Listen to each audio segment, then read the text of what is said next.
para a próxima pauta aqui, porque a ONG Internacional Repórteres Sem Fronteiras lançou nesta segunda-feira uma campanha pela defesa do direito à informação confiável no Brasil durante a pandemia de Covid-19. Intitulada A Verdade Nua, a capa da campanha é uma fotomontagem do presidente Jair Bolsonaro sem roupa, coberto apenas por uma placa que informa o número de mortes e de casos confirmados da doença no país. Vini, o que mais a entidade diz? Pois é, Paulo, essa fotomontagem que você falou já chama bastante atenção, né? Então traz aí na capa o presidente Jair Bolsonaro nu, essa placa cobrindo ali o Bolsonaro com o título, né, A Verdade Nua, porque eles querem mostrar a verdade nua e crua desta pandemia e dizem que o governo Bolsonaro está tentando fazer uma estratégia de desinformação para que as pessoas não tenham acesso a esta verdade e traz ali os números da pandemia no Brasil, né? Mais de 245 mil mortos e mais de 10 milhões de casos confirmados. Então vamos ver o que a ONG também explica, né, sobre esta campanha. Eles dizem o seguinte, ó: enquanto a Covid-19 provoca estragos no Brasil, o presidente Jair Bolsonaro contribui para aumentar o número de mentiras em circulação e segue atacando a imprensa numa tentativa de esconder sua incapacidade de administrar a crise sanitária.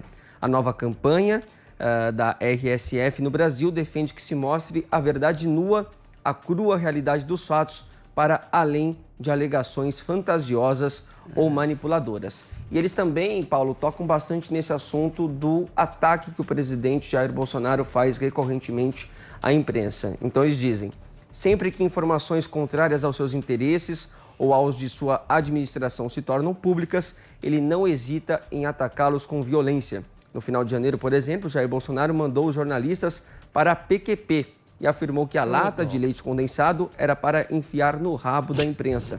Essa declaração delirante faz parte de uma estratégia bem azeitada de ataques contra a imprensa, coordenados pelo presidente e seus familiares que ocupam cargos eletivos, conforme apresentado pelo relatório da RSF, que lista nada menos que 580 ataques apenas em 2020, Paulo. Caramba, bastante coisa, hein, Zé? Eu visitei a sede da Repórteres Sem Fronteiras lá em Washington e vi que o Brasil lá para eles é cinza, né? Não é um país fechado, evidentemente, mas também não tem liberdade de imprensa. E eu achava que eu tinha.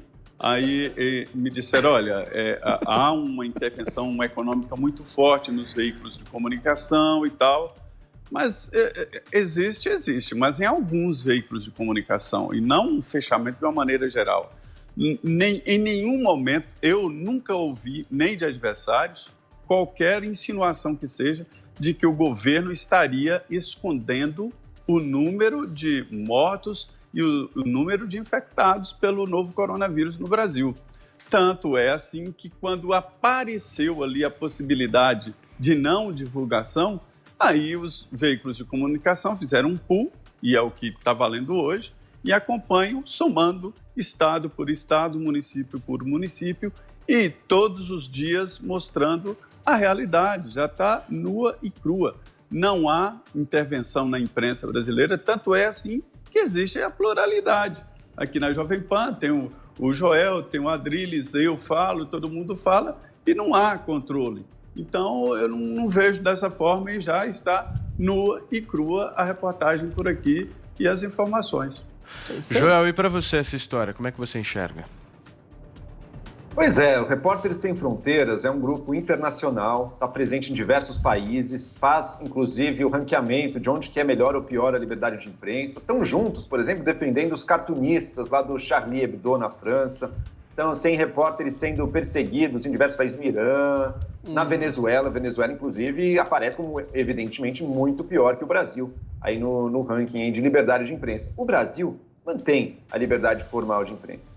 Só que a gente tem vários elementos que deixam a imprensa muito mais amarrada. Por exemplo, o uso do incentivo econômico pelo governo para decidir quem é amigo e quem é inimigo. Ou seja, fazendo com que o sustento de órgãos de imprensa dependa de estarem nas boas graças do governo da vez ou não. Vários governantes usaram isso. O PT usou isso. Ele elegeu blogs que ele sustentava. A gente ainda não está claro como é que o governo Bolsonaro usou suas verbas de imprensa, mas parece que também andou ajudando aí amiguinhos que não eram que não eram muito relevantes e prejudicando outros órgãos que eram muito mais relevantes. Há também a questão de ataques vindo diretamente do presidente da República ou de seus seguidores e aliados contra jornalistas e contra a imprensa. A gente já teve jornalistas sendo atacados fisicamente em manifestações recentes aqui no Brasil. E não só do lado do Bolsonaro, hein? Lembra lá na questão da prisão do Lula? Teve jornalista atacado ali também por pelegos ali que eram contra a prisão. Isso vai criando um clima no qual a liberdade de imprensa sofre. Com a liberdade para um jornalista fazer seu trabalho, para um repórter fazer seu trabalho, fica muito tolhida. Porque ele pode ser atacado por uma multidão mobilizada por um discurso de ódio, um discurso fanatizante que vai lá atacar o jornalista. Não é à toa que os mesmos veículos de imprensa, quando ele está bufando aí, fazendo as gracinhas dele... É extremamente deselegante isso. Já falei isso para o Adriles algumas vezes. Isso é deselegante. Não é para ficar fazendo nenhum tipo de som enquanto o outro comentarista fala. Joel, por favor.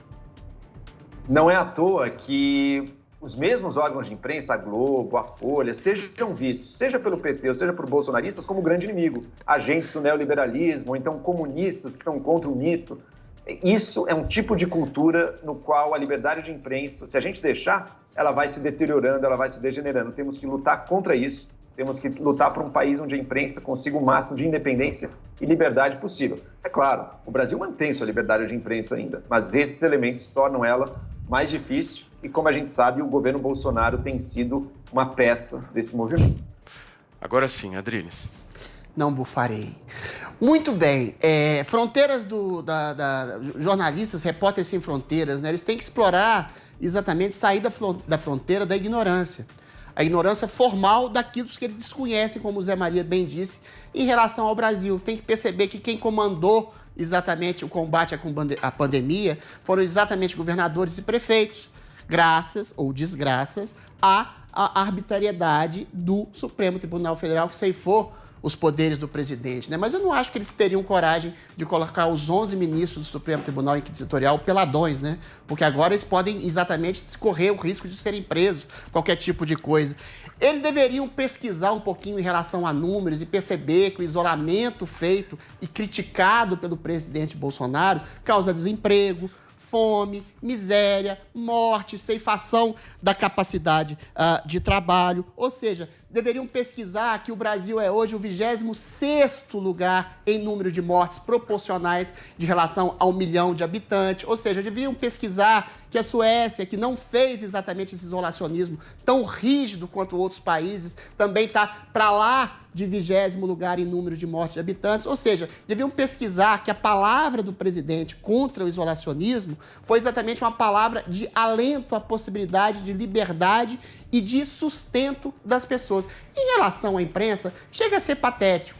Tudo bem, eu acho que o presidente sai diversas vezes da sua liturgia do cargo, mas eventualmente ele faz isso como sintoma a uma imprensa e uma mídia corroborada por essas entidades globalistas, essas ONGs, mídia internacional, Le Monde, New York Times, ou seja, a própria Netflix, que criam exatamente uma ficção pseudo-progressista de atacarem o Bolsonaro como um genocida, um nazista, um homem que tolhe a liberdade de imprensa quando ele é atacado sistematicamente. Ou seja, esses repórteres sem fronteira estão exatamente acuados, encurralados na fronteira da sua ignorância, alimentado por esse esquema globalista que quer vender uma imagem de um presidente fascista e ditatorial, quanto aqui no Brasil é um dos países que mais gozam de liberdade, de livre expressão da mídia, então mesmo enquanto até o STF permitido, desde que a mídia não seja conservadora. Né? Muito curto, Joel, por favor, preciso girar. Vai lá. A situação brasileira atual lembra o que foi na Venezuela ou na Argentina há não muitos anos atrás. Que? Uma imprensa que o governo... É claro, imprensa de oposição, muitas vezes de oposição ao governo, sendo atacada pelo governante e dizendo que ela representava interesses do capital internacional. É o mesmo argumento do Adriles. O Bolsonaro fala de direita brasileiro. O seu argumento, o chavismo de direita brasileiro, no qual o globalismo estaria controlando a nossa imprensa. Vejam só. E num ponto eu até concordaria com você, Adriles. Não vem só do governo, não. Você acabou de falar do globalismo, Adriles. Um ponto eu concordo com você. Não vem só do governo, não. Não vem só do governo, não.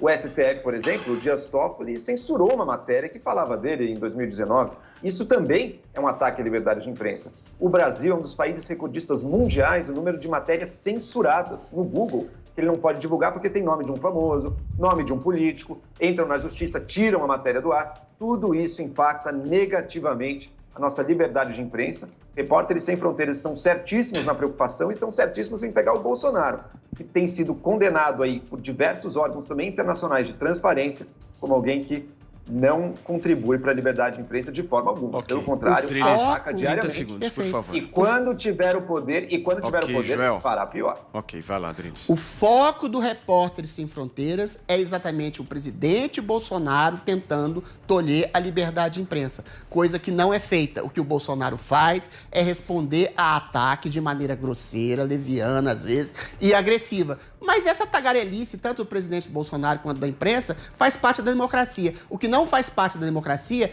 são essa ONG querer promover uma mentira de que o presidente está tolhendo a liberdade de imprensa, enquanto a imprensa tem toda a liberdade para chamá-lo de genocida, nazista, fascista, ou seja, tem toda a liberdade de mentir.